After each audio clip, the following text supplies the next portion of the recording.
Bismillahirrahmanirrahim. Ma'asyiral muslimin yang dimuliakan Allah Subhanahu wa taala, bicara tentang ayat kursi, artinya kita bicara tentang satu ayat dalam Al-Qur'an yang paling istimewa. Kalau cerita surat, maka surah Al-Fatihah adalah surat yang paling istimewa dari seluruh surat-surat dalam Al-Quran. Tapi kalau cerita ayat, maka tidak ada ayat yang lebih istimewa melebihi ayat kursi. Walaupun terjadi khilaf para ulama, apakah ada satu ayat yang lebih mulia dibandingkan ayat yang lainnya, ataukah semua ayat itu sama saja? Karena semuanya juga adalah kalam Allah dan firman Allah. Dikatakan oleh Abul Hasan Al-Asy'ari rahimahullahu ta'ala, pencetus akidah Asy'ariyah, beliau mengatakan bahwa tidak ada satu ayat mengungguli ayat yang lainnya, karena semua ayat itu sama firman Allah Subhanahu wa ta'ala. Tabbat yada abi lahabi wa tab, itu sama dengan Allahu la ilaha illa huwal hayyul qayyum. Dua-duanya firman Allah. Makanya beliau mengatakan tidak ada satu ayat yang mengungguli ayat yang lainnya. Semua ayat sama. Tetapi pendapat yang kuat bahwa ayat juga bertingkat-tingkat, sebagaimana juga surat juga bertingkat-tingkat. Dan itu dijelaskan dalam sebuah hadis ketika Nabi SAW berjumpa dengan Ubay ibn Ka'ab radhiyallahu an, satu sahabat yang diunggulkan dari segi Quran, yang Allah Subhanahu wa taala pernah memerintahkan Rasul untuk membaca surah Al-Bayyinah kepada Ubay ini. Satu-satunya orang yang disuruh oleh Allah untuk membacakan surat kepada seorang sahabat adalah Ubay bin Ka'ab. Rasul diperintahkan Allah untuk membaca surah Al-Bayyinah. Dan Nabi SAW mengatakan kepada Ubay ini, Ya Aba Al-Mungzir. Ini kunyahnya, wahai Aba Mungzir. Atadri ayyu ayatim min kitabillahi ma'aka a'zam. Wahai Abu Mungzir, tahukah engkau mana ayat yang paling agung menurutmu di dalam kitab Allah Al-Quran? Menunjukkan Nabi SAW bertanya kepada Ubay, tahu enggak ayat yang paling istimewa dalam Al-Quran itu? Berarti ada ayat yang istimewa dibandingkan ayat yang lain. Maka Ubay dengan pengetahuan katakan Allah lebih tahu. Kemudian Nabi SAW bertanya lagi, Ya Aba Mungzir, atadri ayyu ayati min kitabillahi ma'aka a'zam. Wahai Aba Mungzir, tahukah kamu satu ayat yang lebih istimewa di dalam Al-Quran apa itu? Bolak-balik Rasul bertanya, padahal Ubay sudah mengatakan Allah dan Rasulnya yang tahu sebagai adab beliau. Akhirnya Ubay dengan pengetahuannya mengatakan, Allahu la ilaha illa huwal hayyul qayyum. Ia pun membaca ayat kursi. Apa yang terjadi? Fadaraba fi sadri. Nabi pun kemudian menepuk dadaku, kata Ubay. Kemudian Rasul mengatakan, Wallahi liyahni'akal ilmu ya Abal Mungzir. Kata Nabi SAW, semoga Allah memudahkan engkau mendapatkan ilmu dan pengetahuan wahai Aba Mungzir karena kecerdasan. Dari riwayat ini menunjukkan bahwa di sana ada ayat yang lebih istimewa dibandingkan ayat-ayat yang lainnya. Dan ulama mengatakan tidak ada ayat yang lebih istimewa seistimewa ayat kursi. Apa penyebabnya? Kenapa kemudian ayat kursi diistimewakan oleh Nabi SAW dibandingkan ayat-ayat yang lainnya? Tentu ada alasannya kan. Kenapa lebih istimewa? Taib. Sebelum saya menjelaskan tentang keistimewaannya, kemudian sedikit tafsirnya, ada beberapa riwayat yang berkaitan dengan ayat kursi ini. Riwayat yang pertama adalah riwayat dari Abi Hurairah radhiyallahu an yang masyhur, yang pernah saya ceritakan juga. Jadi satu malam Abi Hurairah radhiyallahu an ini mendapatkan giliran oleh Nabi SAW menjaga pembendaharaan zakat ataupun baitul mal. Tiba-tiba kemudian di malam hari ada pencuri mengambil beberapa kantang dari gandum, kemudian ditangkap oleh Abu Hurairah. Tapi kemudian dilepas, alasannya karena dia mengatakan bahwa aku orang miskin, keluargaku juga sama dan mereka sedang menghajatkan makanan dan perlu malam ini. Akhirnya dilepaskan sama Abu Hurairah. Kemudian besoknya mencuri lagi orang yang sama. Katanya Abu Hurairah, untuk malam ini tidak mungkin saya lepaskan. Kemudian dia alasannya sama juga, dia butuh makan. malam ketiga nyuri lagi, ketangkap lagi. Kata Abu Hurairah, tidak mungkin 3 kali ini saya lepaskan. Saya akan hadirkan kau kepada Nabi SAW. Tiba-tiba kemudian orang ini mengatakan, wahai Abu Hurairah, maukah kau lepaskan diriku? Dan saya akan ajarkan kepadamu beberapa kalimat yang akan bermanfaat untuk kehidupanmu. Kata Abu Hurairah, apa itu? Maka pencuri ini mengatakan, ya Abu Hurairah, idza awaita ila firashika faqra ayatul kursi. Wahai Abu Hurairah, kalau engkau menuju pembaringanmu, maksudnya hendak tidur, bacalah ayat kursi. Allahu la ilaha illa huwal hayyul qayyum sampai selesai. Fa innaka lan yazala 'alaika minallahi hafizun wala yaqrabuka syaitanun hatta tusbih. Dan engkau akan senantiasa dijaga selama tidurmu sampai waktu pagi, dan tidak ada satupun setan yang berani mendekatimu. Akhirnya kemudian Abu Hurairah melepaslah pencuri ini, dilepaskan sama dia. Kemudian esok harinya Nabi SAW sudah tahu. Kata Nabi SAW, ya Abu Hurairah, ma fa'ala asirukal barihah. Hei Abu Hurairah, kenapa kau lepaskan pencuri semalam itu? Apa yang kau lakukan dengan dia? Kemudian Abu Hurairah menceritakan tentang orang yang mencuri itu, dia lepaskan karena dia mengajarkan beberapa kalimat itu. Maka Nabi SAW mengatakan, ya Abu Hurairah, tahu enggak siapa dia? Maka Abu Hurairah mengatakan, Allah dan Rasulnya yang tahu. Kata Nabi SAW, dia adalah syaitan, sadaqaka wa huwa kadhub. Orang yang kau tangkap semalam itu setan loh. Memang ketika dia mengajarkan khusus ini, dia benar. Tapi setan itu semuanya pendusta. Jadi benar itu hanya ini saja masalah mengajarkan kepada Abu Hurairah soal ayat kursi, dia benar di sini. Tapi umumnya setan itu para pendusta. Dari sini menunjukkan bahwa disyariatkan membaca ayat kursi kapan? Sebelum tidur. Ya, disyariatkan seseorang membaca ayat kursi sebelum tidur supaya dijaga dari syaitan. Ini satu. Kemudian yang kedua, hadis dari Ubay bin Ka'ab radhiyallahu an. Kasusnya sama. Jadi Ubay bin Ka'ab juga suatu malam dia sedang menjaga Baitul Mal, tiba-tiba ada yang mencuri. Kemudian ketika dipegang rupanya berbulu semua tangannya. Ketika ditanya siapa kamu, kemudian dia ngaku dia setan. Kemudian dia mengajarkan kepada Ubay ibn Ka'ab ini, idza qara'taha ghudwatan ujirta minna hatta tumsiyah, wa idza qara'taha hina tumsi ujirta minna hatta tusbihah. Siapa yang membacanya ketika pagi, maka ia akan dilindungi oleh Allah dari gangguan setan hingga petang. Dan siapa yang membaca ketika petang, maka ia akan dilindungi hingga di waktu pagi. Ya. Jadi di sini juga ayat kursi disunahkan dibaca ketika pagi dan petang supaya tidak diganggu syaitan. Ini juga riwayat tentang keutamaan ayat kursi. Kemudian yang ketiga, hadis dari Abu Umamah radhiyallahu anhu. Man qara'a ayatal kursi fi duburi kulli salatin maktubatin lam yamna'hu min dukhulil jannati illa an yamuta. Sesiapa membaca ayat kursi setiap selesai solat, tidak ada yang menghalanginya dia masuk surga selain kematiannya. Kata para ulama bahwa orang yang mendawamkan membaca ayat kursi setelah solat, maka orang itu dapat jaminan surga. Ini keistimewaan luar biasa baca ayat kursi setelah solat. Ya, terkadang kita ini jangan cerita ayat kursi, zikir saja yang jelas-jelas saja, istighfar 3 kali langsung sholat sunnah. Kadang nggak sempat zikir kan. Padahal di sini Nabi SAW menjamin sorga dengan orang yang mendawamkan membaca ayat kursi setelah sholat. Kemudian juga yang keempat, tentang anjuran umum orang yang membaca surah Al-Baqarah.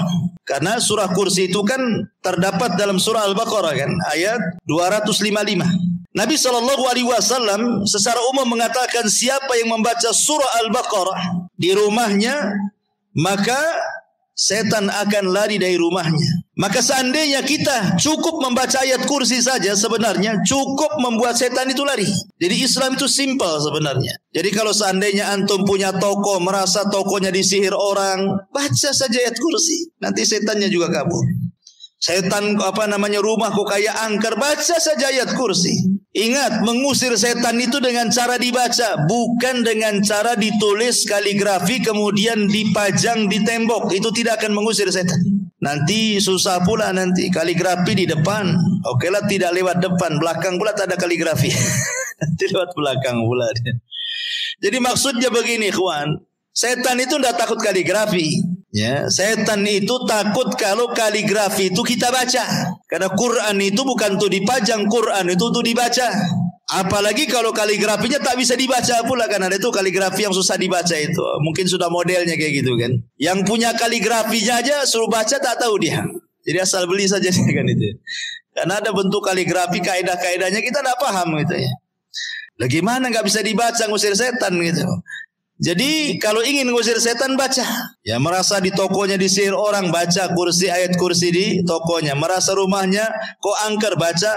Merasa tempat itu angker, baca ayat kursi. Sebenarnya mudah, simpel dalam Islam itu. Ya, kita saja yang kemudian malas membaca ayat kursi. Termasuk juga ma'asyiral muslimin yang dimuliakan Allah Subhanahu wa taala, disunahkan juga membaca ayat kursi ini ketika seseorang terasa terganggu atau diganggu oleh syaitan. Ya, umpamanya antum merasa kesambet atau apa gitu ya. Ya, baca ayat kursi. Taib. Ini sedikit dari keistimewaan ayat kursi. Pertanyaannya ikhwatu fiddin, kenapa ayat kursi ini kok istimewa sekali di antara ayat-ayat yang lainnya? Yang pertama, karena memang nas hadis sendiri yang tadi sudah saya bacakan, hadis tentang Ubay ibn Ka'ab, Rasul yang mengatakan seperti itu. Ketika bertanya kepada Ubay, tahukah engkau wahai Ubay ayat yang paling istimewa dalam Al-Quran? Kemudian Ubay menjawab ayat kursi dan Rasul membenarkannya. Ini satu. Kemudian yang kedua, keutamaan ayat kursi ini disebutkan karena dalam ayat kursi ini terkandung banyak makna yang tidak ada pada ayat-ayat yang lainnya. Seperti saya contohkan tadi, tabbat yada Abi Lahab wa tab. Celakalah kedua tangan Abi Lahab dan celaka.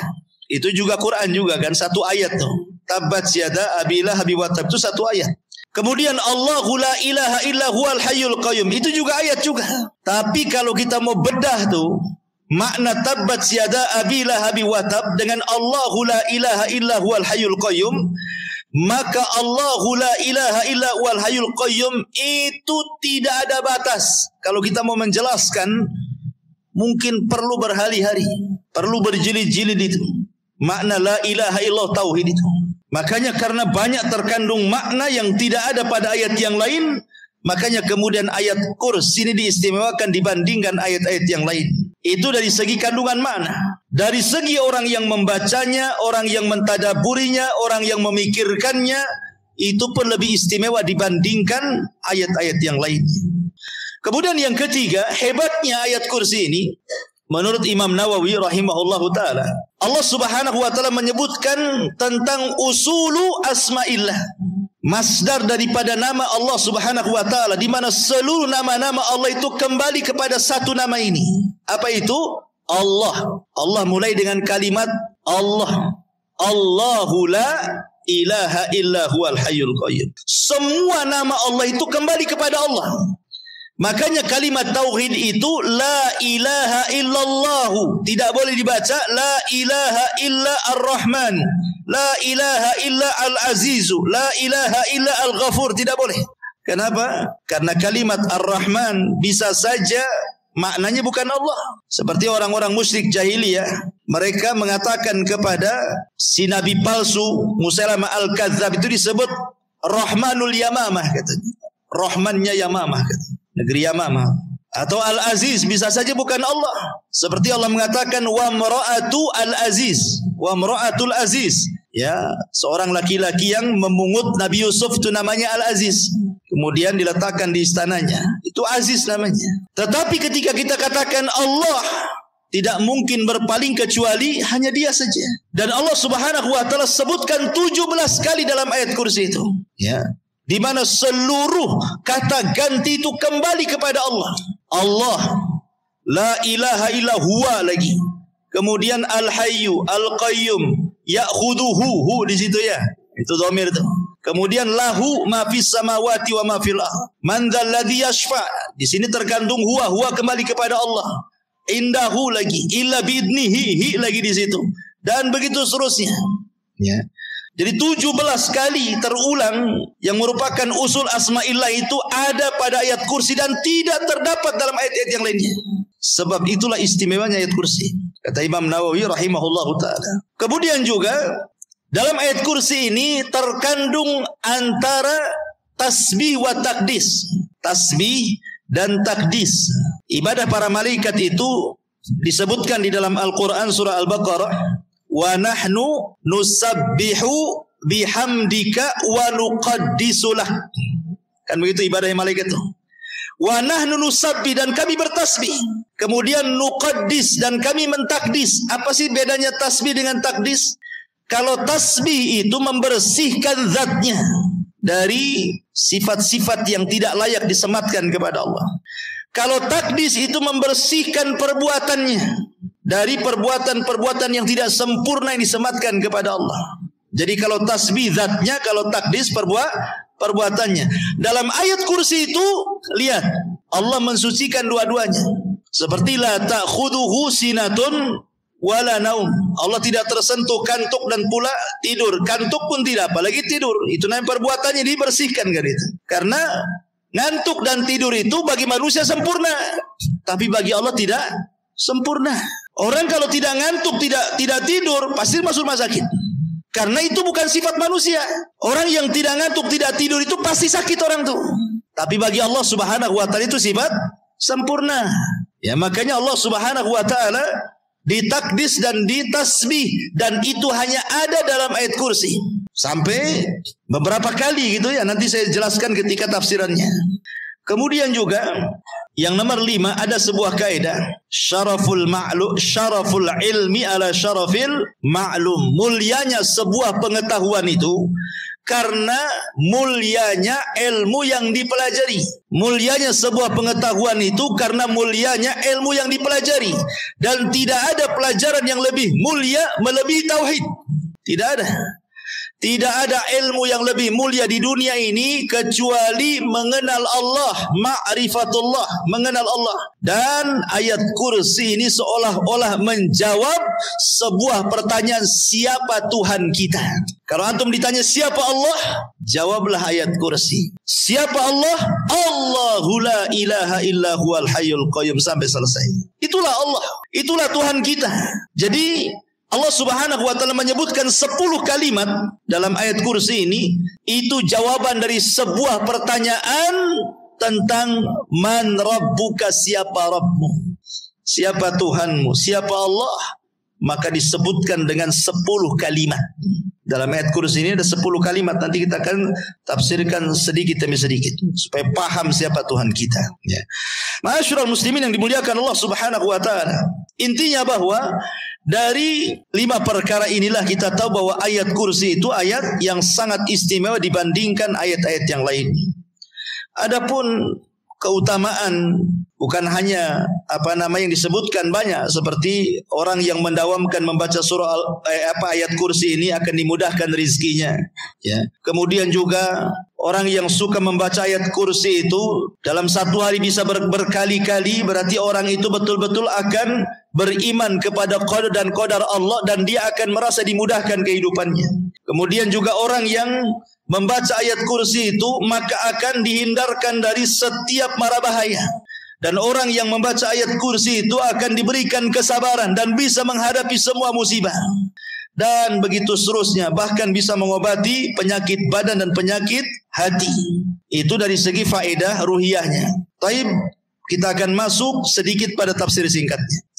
Ma'asyiral muslimin yang dimuliakan Allah Subhanahu wa taala. Di sini Allah Subhanahu wa taala menghabarkan dirinya dengan 10 habar. Allah la ilaha illahu, ini satu. Allah al-hayyul qayyum. Allah la ta'khuduhu sinatun wala naum. Allah lahu ma fis samawati wa ma fil ardh.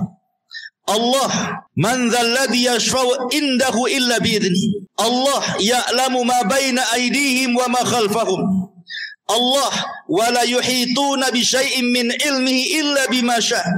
Allah wasi'a kursiyyuhus samawati wal ard. Allah wa la ya'udzuhu hifdzuhuma. Allah wa huwal aliyyul azim. Wa huwal aliyyul azim. Di sini Allah Subhanahu wa taala menghabarkan siapa dirinya dengan 10 habar. Yang pertama, Allah. Siapa Allah? Allah adalah la ilaha illahu. Dia tidak ada ilah sesembahan yang berhak disembah kecuali Dia. Ini yang pertama. Kalimat Allah Subhanahu wa taala, kalau kita bicara tentang nama-nama Allah ya, nama-nama Allah terbagi 3. Ada yang disebut dengan Ismu Al-Jalalah, ada yang disebut dengan Ismu Al-Jamalah, ada yang disebut dengan Ismu Al-Kamalah. Jadi Ismu Al-Jalalah, Ismu Al-Jamalah, Ismu Al-Kamalah. Apa itu? Kalau kita belajar asma dan sifat, nama-nama dan sifat bagi Allah Subhanahu wa taala, kan ada buku tuh namanya buku tentang Asmaul Husna. Jadi Al-Jalalah itu maksudnya bicara soal nama Allah yang memiliki keagungan yang tidak dimiliki kecuali hanya Allah Subhanahu wa taala saja, dan melahirkan khauf bagi kita, perasaan takut. Ini yang pertama. Yang kedua, Al-Jamalah, nama Allah yang memiliki kelembutan sehingga melahirkan kepada kita sebuah harapan. Kemudian yang ketiga, Al-Kamalah, nama Allah yang memiliki kesempurnaan, supaya kita yakin bahwa Allah lah tempat bergantung semua kebutuhan dan hajat manusia kepadanya. Disebut Al-Jalalah, Jalalah itu artinya sebuah keagungan dan kemuliaan, kebesaran yang melahirkan perasaan takut kepada kita.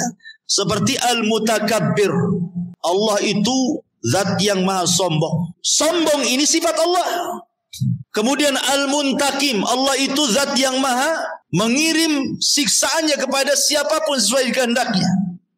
Al-Khaliq, Dia yang menciptakan, tidak ada manusia selain Dia yang menciptakan. Allah, Dialah zat satu-satunya yang disembah. Itu disebut Jalalah namanya. Beda dengan yang kedua, Jamalah, kelembutan, Rahim. Allah itu maha pengasih, maha penyayang, Latif, maha lembut. Itu namanya Jamalah. Ya. Apa bedanya? Kalau kita berhadapan dengan nama Allah yang sifatnya Jalalah, maka kita harus bermuamalah dengan sifat ini dengan cara kebalikannya. Ketika kita katakan Allah Al-Khaliq, maka kita katakan kita ini makhluk. Ketika Allah itu Mutakabbir, kita katakan kita harus mutawadi. Allah sombong, berarti kita harus rendah diri. Allah pencipta, berarti kita makhluk. Jadi bermuamalah dengan kebalikan sifatnya. Jangan Allah sombong, antum pula sombong, kurang ajar itu namanya. Ya. Allah sombong, kita harus tawadu. Siapa kita di hadapan Allah? Sombong itu adalah ridanya Allah. Beda dengan yang kedua, sifat Jamalah, kita harus menirunya. Allah Rahim, berarti kita juga harus Rahim. Allah Ghafur, berarti kita juga harus Ghafur. Kalau Allah penyayang, kita berusaha untuk menyayang. Kalau Allah itu pengampun, berusaha kita mudah memaafkan, dan begitu seterusnya. Ya. Lihat sifat itu masuk ke mana gitulah, sifat Jamalah atau sifat Jalalah. Allah itu sifat Jalalah. Allah itu artinya ma'bud, yang disembah. Berarti kita ini sebagai hambanya adalah abid, orang yang menyembah. Jangan seperti Fir'aun mengatakan ana rabbukumul a'la, saya Rabb kalian yang lebih tinggi, sembah saya katanya. Makanya Allah katakan fa'aghraqnahu wa junudah, kami tenggelamkan si Fir'aun dan bala tentaranya. Ma'asyiral muslimin yang dimuliakan Allah Subhanahu wa taala. Jadi Allah ini adalah semua nama kembali kepada Dia. Semua nama kembali kepada Allah Subhanahu wa taala. Kemudian yang kedua, Al-Hayyul Qayyum. Allah huwal Hayyul Qayyum. Allah dialah Al-Hayyu yang maha hidup, Al-Qayyum, dan maha berdiri sendiri, tidak berhajat kepada makhluknya. Kalimat Al-Hayyu, ma'asyiral muslimin yang dimuliakan Allah Subhanahu wa taala. Allah Subhanahu wa taala ketika menyebut kalimat Al-Hayyu, maknanya Allah itu zat yang maha hidup dan tidak akan pernah mati. Ingat perkataan Abu Bakar Siddiq radhiyallahu anhu saat Rasul meninggal. Apa kata Abu Bakar?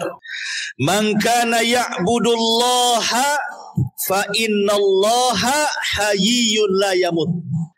Wa man kana ya'budu Muhammadan fa inna Muhammadan qad mat. Siapa yang menyembah Allah, kata Abu Bakar, Allah adalah zat yang hidup dan tidak akan pernah mati. Tapi siapa yang menyembah Muhammad, Muhammad itu sudah mati. Artinya apa di sini?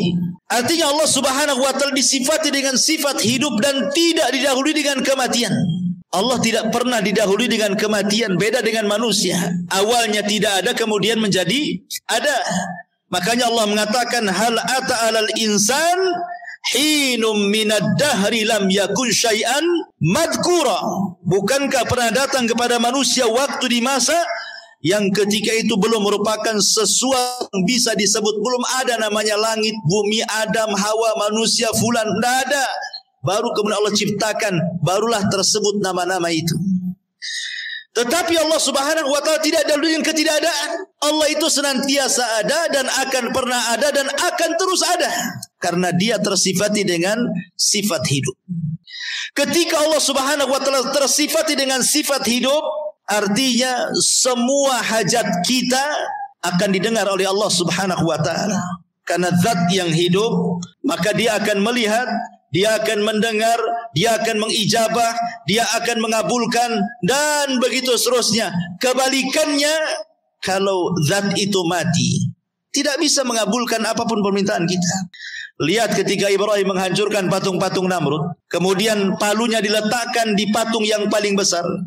Kemudian Namrud mengatakan, "A'anta fa'alta hadza bi alihatina ya Ibrahim?" Hai Ibrahim, kau yang melakukan menghancur-hancurkan patung-patung ini ya, katanya. Kata Ibrahim, tidak.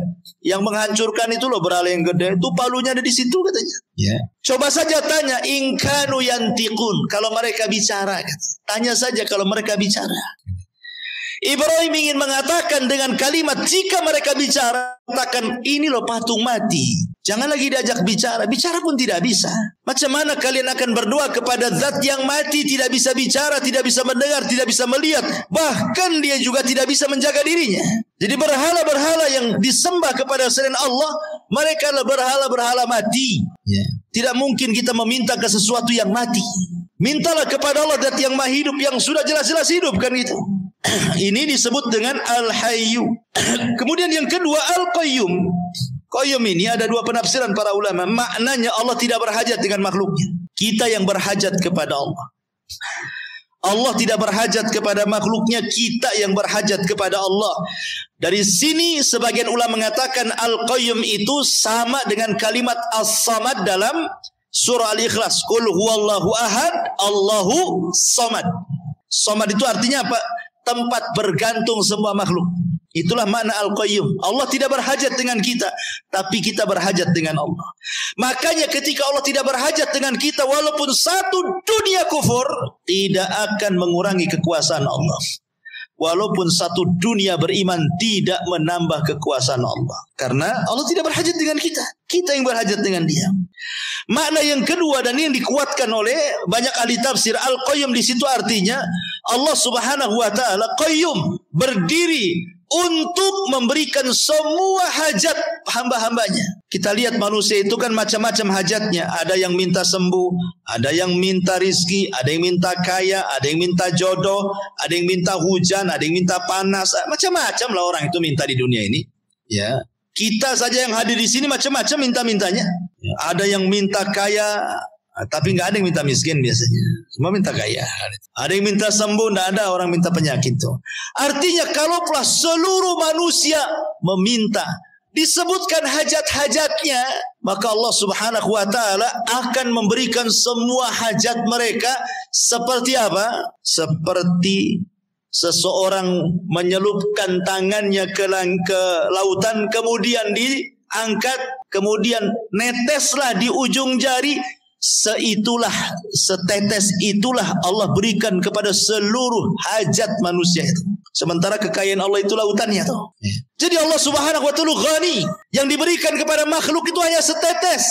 Dari setetes ini ada yang menjadi kaya, ada yang jadi sultan, ada yang jadi menteri, ada yang jadi presiden, ada yang jadi profesor, macam-macam. Yang satu tetes ini, gimana dengan lautan Allah Subhanahu wa taala itu? Makanya heran kalau para ulama dulu melihat kita ini, seolah-olah kita ini mengejar yang satu tetes tapi meninggalkan yang lautan. Jadi para ulama dulu itu kalau memandang kita, mungkin kalau mereka hidup hari ini, mungkin mereka memandang kita itu seolah-olah kita mengejar yang setetes dan meninggalkan yang lautan. Ya, ibaratnya mungkin antum lempar 1 butir gula ke 1000 semut, pasti rebutan tuh. Ya, yang 1 butir itu direbutkan orang-orang tuh. Padahal ngapain dia ngejar 1 tetes sementara lautan terbentang lebar. Ya, karena dunia itu terkadang terhalang pandangan lautan dan hanya terpandang kepada yang 1 tetes itu. Orang gak yakin dengan surga masalahnya, dan yakin dengan dunia, makanya mengejar yang 1 tetes dan meninggalkan yang 1 lautan itu. Tapi masyarul muslimin yang dimuliakan Allah Azza wa Jalla, jadi Qayyum itu artinya Allah mudabbir, jadi memberikan seluruh hajat hamba-hambanya. Itu mana Al-Qayyum yang kedua. Ini yang banyak dikuatkan oleh para ulama. Kemudian Allah mengatakan Allahu la ilaha illahu. Kemudian Allahu al-hayyul qayyum la ta'khuduhu sinatun wala naum. La ta'khuduhu sinatu wala naum. Allah tidak pernah tersentuh kantuk apalagi tidur. Karena logikanya begini, ikhwan. Walillahil matsalul a'la. Tentu bagi Allah permisalan lebih tinggi dibandingkan kita ya. Antum saja kalau naik motor, jangankan lagi tidur, ngantuk saja bisa nabrak orang. Apalagi kemudian nyetir sambil tidur, saya jamin bangun mungkar nakir depan antum. Ikhwan, itu manusia itu. Walillahil matsalul a'la, kan begitu ya? Permisalan lebih tinggi lagi. Makanya ada sebuah kisah Israiliyat, walaupun kisah ini banyak dilemahkan para ulama, tapi kita ambil ibrahnya. Nabi Musa alaihi salatu wassalam, karena disebutkan oleh Imam Ibnu Katsir di dalam tafsirnya juga, ketika mentafsirkan la ta'khudhuhu sinatu wala naum, tapi beliau menjelaskan bahwa hadis ini mungkar. Jadi Nabi Musa alaihi salatu wassalam pernah bertanya kepada para malaikat, hal yanamullah, apakah Allah tidur? Kata Nabi Musa ini. Maka Allah Subhanahu wa taala mewahyukan kepada para malaikat untuk membawa 2 piring bejana. Kemudian Musa disuruh berdiri dan diletakkan 2 piring bejana di kedua telapak tangannya sambil berdiri seperti ini. Pegang wahai Musa. Jadi ini 1 piring di tangan kanan, 1 piring di tangan kiri, kemudian diisi air 2 bejana tersebut. Musa tidak paham. Untuk apa? Kata malaikat, sudah pegang saja sambil berdiri. Sampai kapan? Sudah pegang saja sambil berdiri.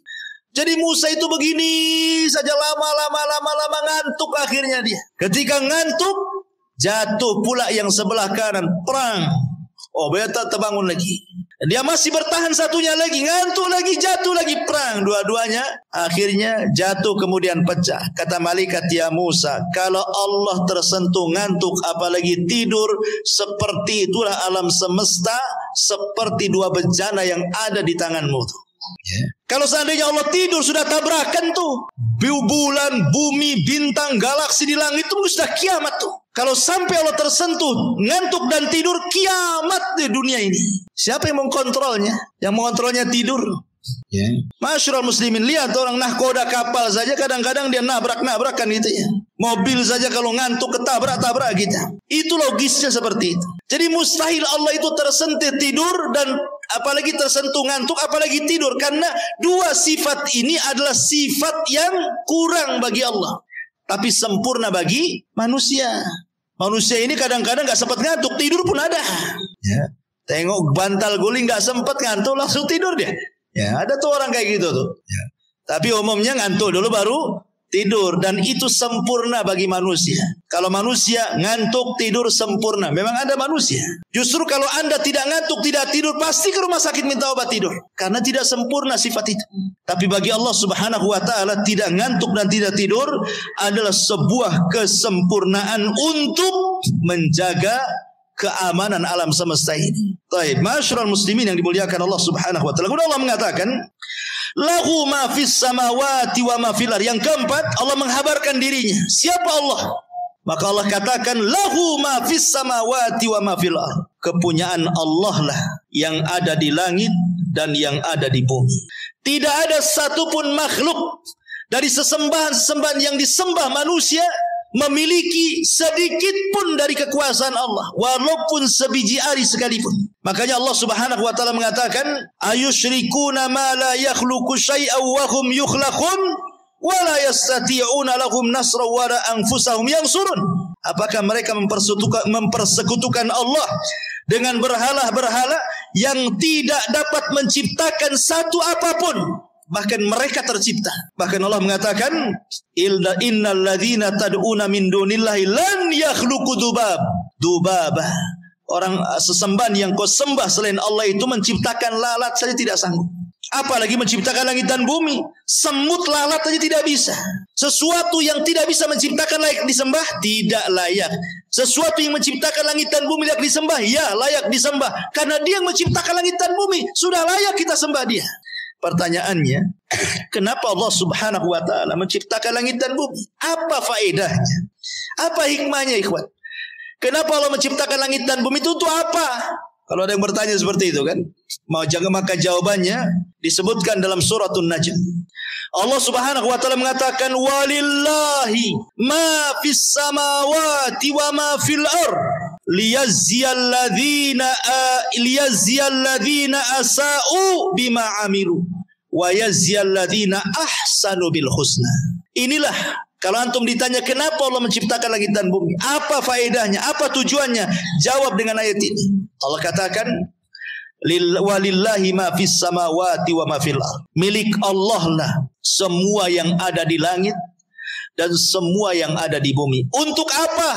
Liyazziyalladzina asa'u bima amilu. Agar Allah membalas orang-orang yang melakukan kejahatan dengan kejahatan yang mereka lakukan, dan membalas orang-orang yang berbuat kebaikan dengan kebaikan yang mereka lakukan. Jadi tujuan Allah menciptakan langit dan bumi itu untuk manusia, menguji manusia. Apakah manusia berbuat jahat ataukah manusia berbuat baik? Perhatikan ikhwan, kalau antum lihat ke langit pertama, kedua, ketiga, keempat, kelima, keenam, ketujuh sampai ke Arsy. Isi langit itu apa? Isi langit itu semua malaikat. Isi langit itu dari langit pertama sampai ke Arsy itu semua malaikat. Pertanyaannya, malaikat bermaksiat? Tidak ada malaikat bermaksiat itu. Di langit itu tidak ada maksiat kecuali satu kali, saat iblis tak mau sujud kepada Adam, itu saja. Tetapi itu satu kali saja. Selepas itu di langit tidak ada maksiat sampai hari ini. Karena malaikat itu tidak disifati dengan sifat itu kan. Mereka itu wa yaf'aluna ma yu'marun, melakukan apapun yang diperintahkan oleh Allah. Coba kalau kita lihat ke bumi, itu kan lihat ke langit itu. Di langit tidak ada maksiat. Kita lihat ke bumi. Bumi ini macam-macam, ada syiriknya, ada bid'ahnya, ada maksiatnya, macam-macam. Ada yang kedukun, ada yang durhaka kepada orang tua, berdusta, ghibah, namimah, macam-macam di bumi ini maksiat. Terbalik ya, kalau di langit ibadah semua, di bumi ini macam-macam maksiat ada. Macam-macam maksiat di bumi ini. Ya, karena manusia tidak seperti malaikat. Manusia tidak seperti malaikat. Makanya manusia itu kalau mereka kemudian bisa menahan diri untuk tidak bermaksiat, lebih mulia dibandingkan malaikat. Tapi kalau mereka tidak bisa menahan diri, masuk pula ke dalam maksiat, lebih hina dibandingkan binatang ternak. Itulah manusia. Dari sini ikhwatu fiddin, maka mintalah kepada Allah Subhanahu wa taala supaya kita bisa melakukan amal kebaikan dan supaya bisa menjauhkan dari amal keburukan. Dan di sini ada kaedah, Allah itu ditaati karena izinnya dan Allah dimaksiati karena pengetahuannya. Yuta'u bi idnih wa yu'sa illa bi ilmih, katanya ulama. Maksudnya gimana? Allah ditaati bi idnih karena izinnya. Wa yu'sa illa bi ilmi, dan Allah dimaksiati kecuali karena pengetahuan Allah. Ini sebuah kaidah nih, ya. Allah ditaati karena izinnya, Allah dimaksiati karena pengetahuannya. Maksudnya begini, ikhwan.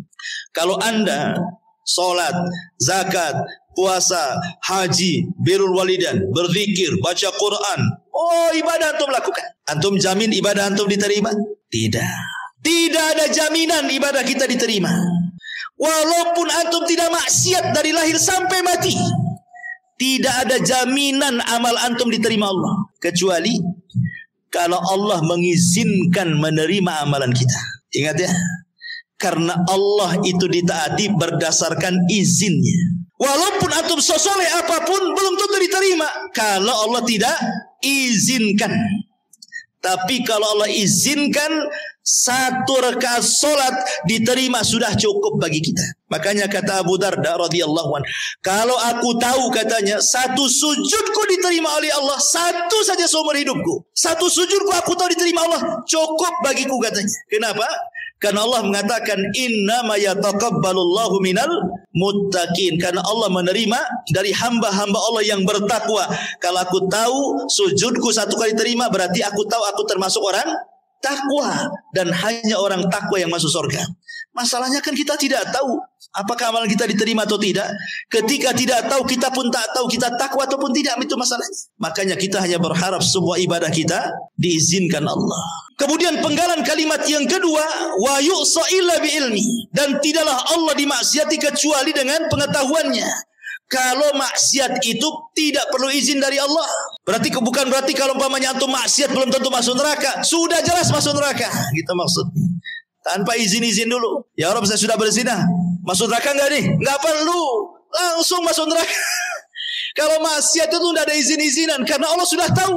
Kenapa sudah tahu? Pertanyaannya, ketika antum maksiat, antum tahu enggak? Tahu. Masa antum tidak tahu antum maksiat? Antum berzina, antum minum khamar, antum maling. Antum sendiri tahu sedang maksiat.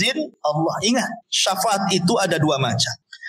Ada syafaat di bumi, ada syafaat di akhirat. Ada syafaat di dunia, ada syafaat di akhirat. Dan syafaat di dunia ini maksudnya adalah ibadah yang kita lakukan. Ibadah itu ada dua, ada adlun, ada syaf'un. Adlun, syaf'un.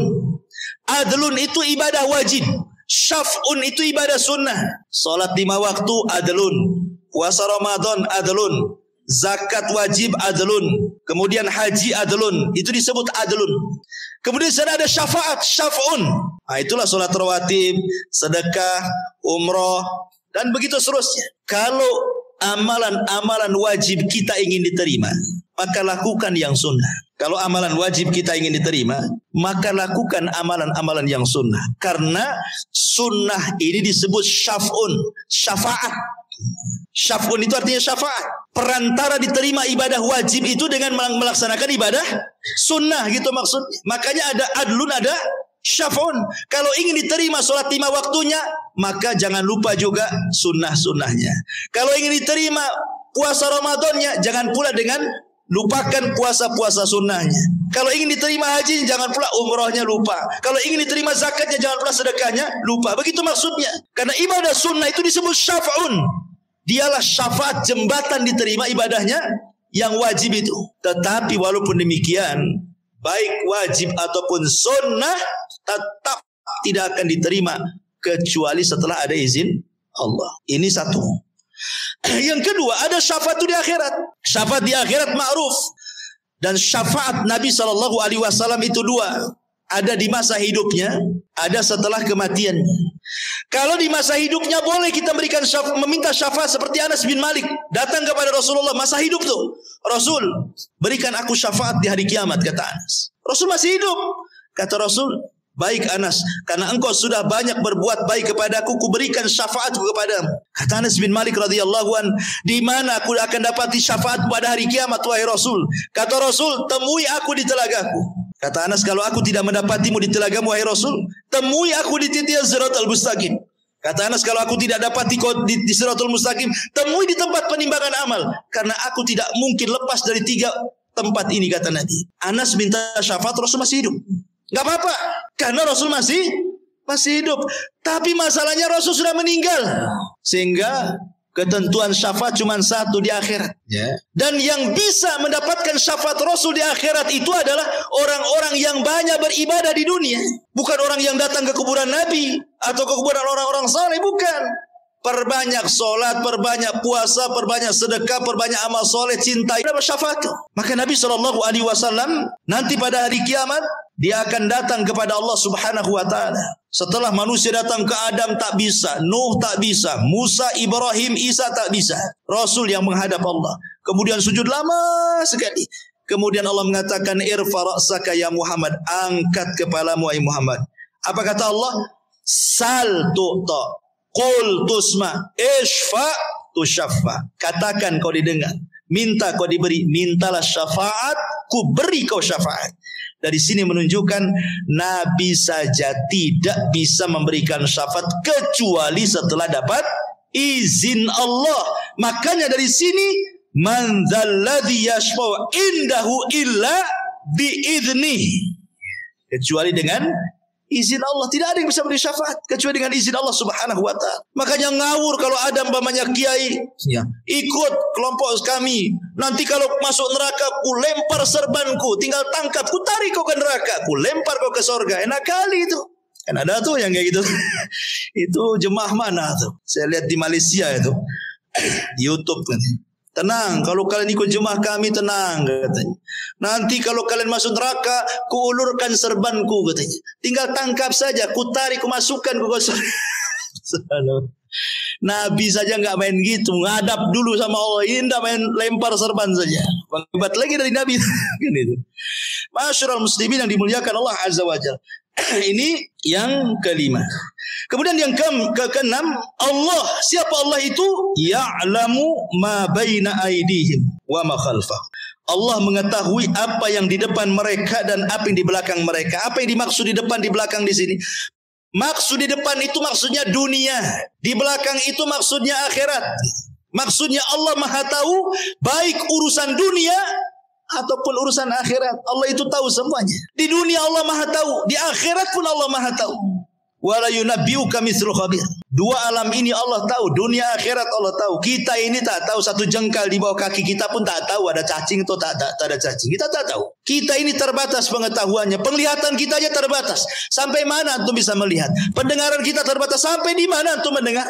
Ada jarak tertentu atau tidak bisa mendengar? Ya. Karena manusia itu makhluk yang lemah. Allah itu mengetahui yang telah, yang sedang, dan yang akan datang. Bahkan perkara yang mustahil terjadi, kalau terjadi Allah tahu. Anggaplah sesuatu itu mustahil terjadi. Tapi kalau terjadi Allah tahu. Seperti firman Allah mengatakan, "Lau radduhu la'adu limanuhu anhu." "Lau rudduhu la'adu limanuhu anhu," kata Allah. Kalaulah orang-orang kafir yang sudah terpanggang di neraka itu, yang sudah dikekalkan di neraka itu, kemudian dihidupkan lagi ke bumi, itu kan mustahil tuh. Masa ada orang sudah masuk neraka, bumi sudah dihancurkan, tiba-tiba dikembalikan ke bumi, buminya pun sudah tidak ada. Kan mustahil. Tapi kalau terjadi, ada orang masuk neraka, orang kafir, kemudian dibalikan lagi ke bumi, walaupun mustahil, Allah tahu pasti dia kafir lagi nanti di dunia. Dan ini sebagai jawaban orang yang bertanya, "Ustaz, saya sih pusing kali," katanya. "Kenapa pusing? Minum pil bodrek aja lah." Enggak, bukan itu maksudnya. Begini, orang kafir ini hidup sama dengan kita.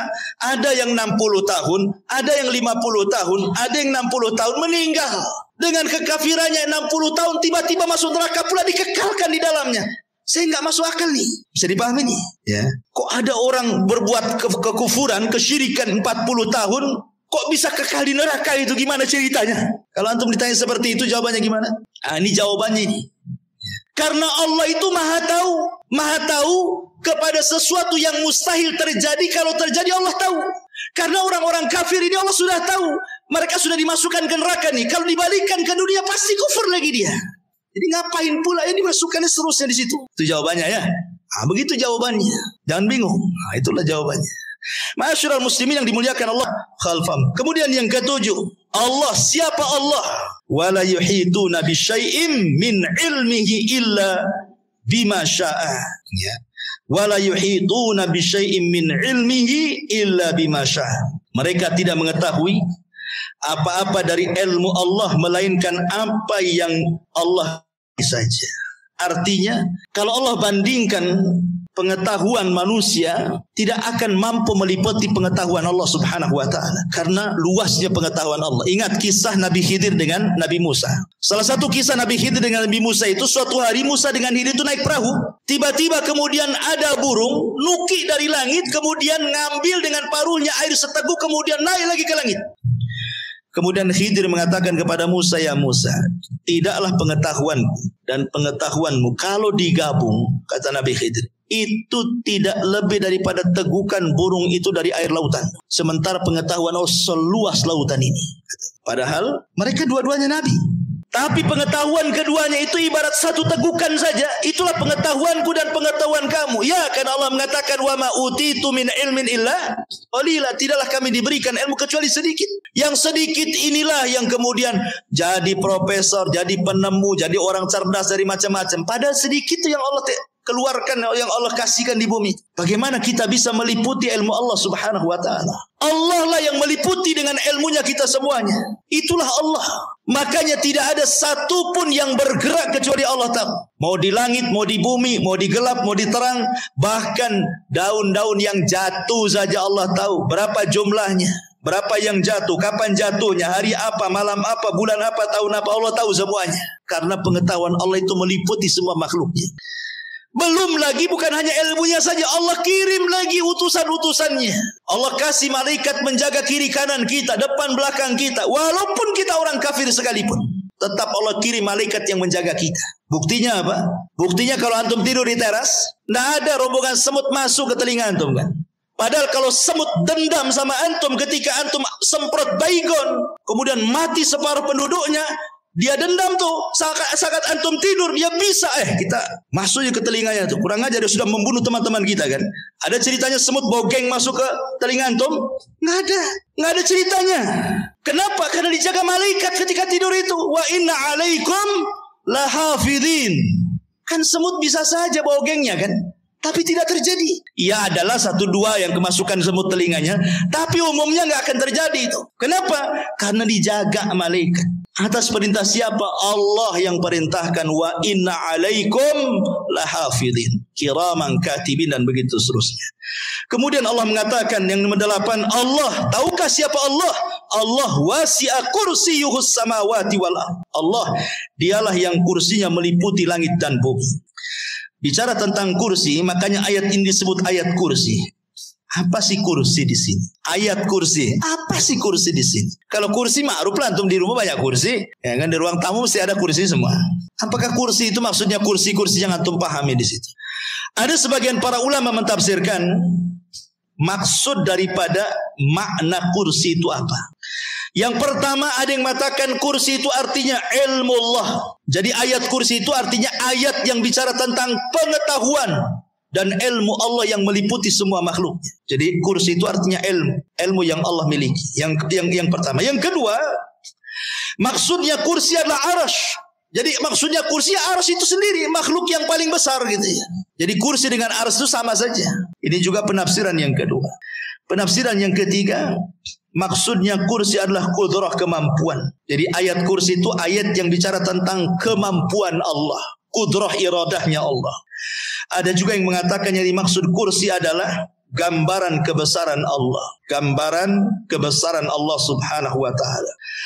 Tetapi pendapat Imam Ibnu Katsir rahimahullahu ta'ala mengatakan bahwa kursi itu adalah maudhi'u qadamai rabbi, tempat berpijaknya kedua telapak kaki Allah. Kalau seandainya tempat berpijaknya saja sebesar itu, sebagaimana Rasul mengatakan, kalau seandainya bumi ini dibandingkan dengan 7 lapis langit, itu ibarat Anda jalan-jalan ke padang pasir, kemudian copot cincin, letakkanlah cincin itu di padang pasir.